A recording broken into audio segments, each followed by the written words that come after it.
going to read you now is a short story from a collection of true Irish stories called A Pint and a Haircut. The cry goes up, the call for words, this need to verbalise the communal experience. Yep, Irish people love speeches. I was getting into the passenger seat of Andrew's green van. We were turning right over Great Cullen Bridge when he asked me to be best man at his wedding. He was nervous about asking me, for reasons explained below. Survey by Philadelphia State University, Department of Humanities, 2007. People's top 10 greatest fears. Number 2, speaking in public. The average Irish person doesn't necessarily love standing in front of a large group of people and making a speech themselves, but the average Irish person does seem to have an inexplicable compulsion to make other people make speeches. Think of any event, the birthday party, the farewell dinner, the table quiz to raise money for the local camogie team. At some point, the crowd will bay at the poor victim who happens to be the centre of attention for the night. Speech! Speech! Mumble a few embarrassed words or grab the moment and let it all out there. Either way, you have to say something. They won't let you escape. While living in Italy, I noticed a different phenomenon. I was at a joint birthday party for 2 Italian friends. I was the only non-Italian present. The moment came for the big presentation of gifts, and subconsciously I was expecting to hear it. Speech, speech. The familiar refrain. Nudie, nudie, they all shouted instead.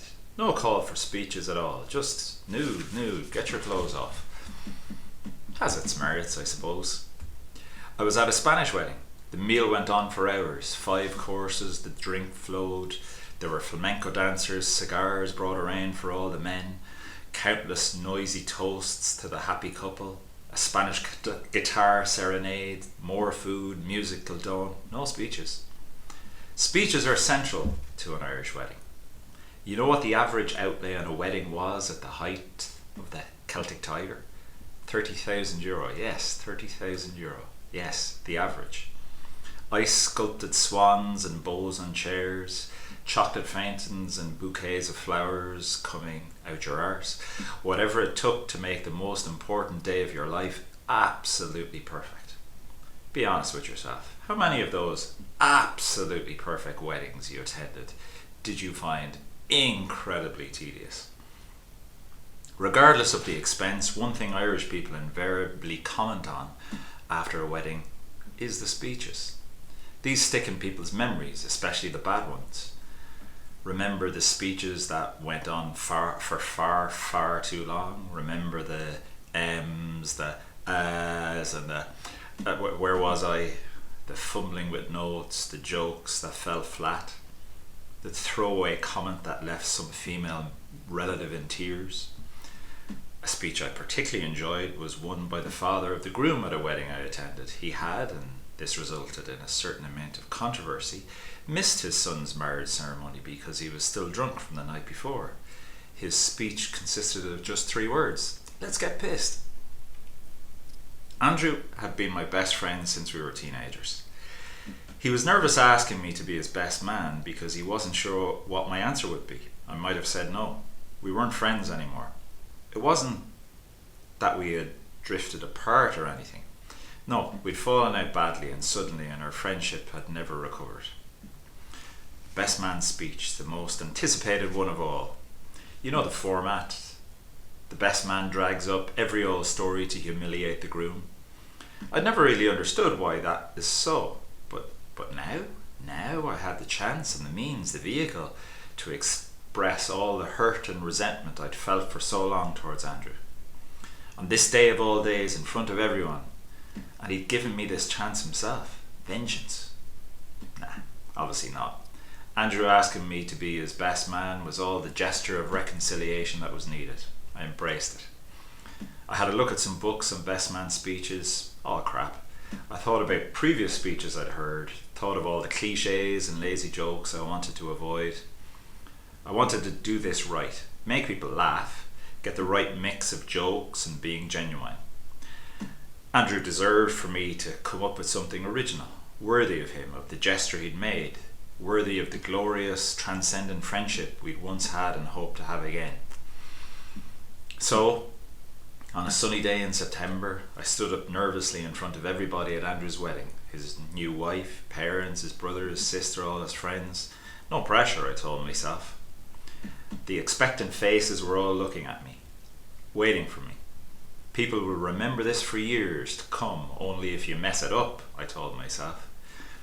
Someone said to me beforehand they'd be watching to see if my hands were shaking. They definitely were shaking. Andrew said to me with that smile of his, "Don't hold back, lad, let me have it." I began. Being Andrew's best man and thinking what advice I can offer to him for his future married life is kind of strange, because when we were young lads he was always the one giving me advice on love and girls. And on the basis of that advice, I didn't have my first proper girlfriend until I was 25. So cheers for that, lad. All the jokes worked. I didn't insult anyone, didn't go on too long. I expressed sincerely felt sentiments without being mawkish or clunky. Afterwards, one uncle of the bride gave me a score of 97 out of 100 for the best speech he'd heard in ages. Andrew gave me a big hug, so did his wife. It felt so good, relief, and a wave of exhaustion. Much later on, one of the pretty bridesmaids who thought my speech was hilarious let me walk her back to her hotel room door and gave me a kiss goodnight on the cheek. Yippee! I was easily pleased. Making that speech and as Andrew's best man was the thing that did most to heal the estrangement from each other we'd experienced for so long. Putting our friendship into words made us both realise how much it meant, how much we'd missed each other and still liked each other, if that all doesn't sound too trite. The end. No, not really. 9 months later, there was call for another speech. A survey by Philadelphia State University Department of Humanities 2007. People's top 10 greatest fears. Number 1, fear of death. 4 o'clock in the morning, the room silent. Andrew's father was huddled in an armchair opposite me. His eyes were scrunched closed and there was a cup of cold tea in his trembling hands. He asked me if I'd make a speech about Andrew again. 10 hours before, Andrew had worked and chatted. He was still a bit hungover from a party the night before. He called his wife to say he was on his way home, then he just died. His heart stopped, fell to the ground mid-sentence. On a pissy, rainy day in June, I stood up in front of everybody to speak at Andrew's funeral. His wife, his brother, his sister, his mother and father, everybody. The same faces from 9 months before. Nobody said to me they'd be watching to see if my hands were shaking. My whole body was shaking and grief-stricken and determined. My knees were buckling inside my stupid black suit. How do you put this into words? No books to guide you now, jokes, genuine. Doesn't matter. It mattered to me.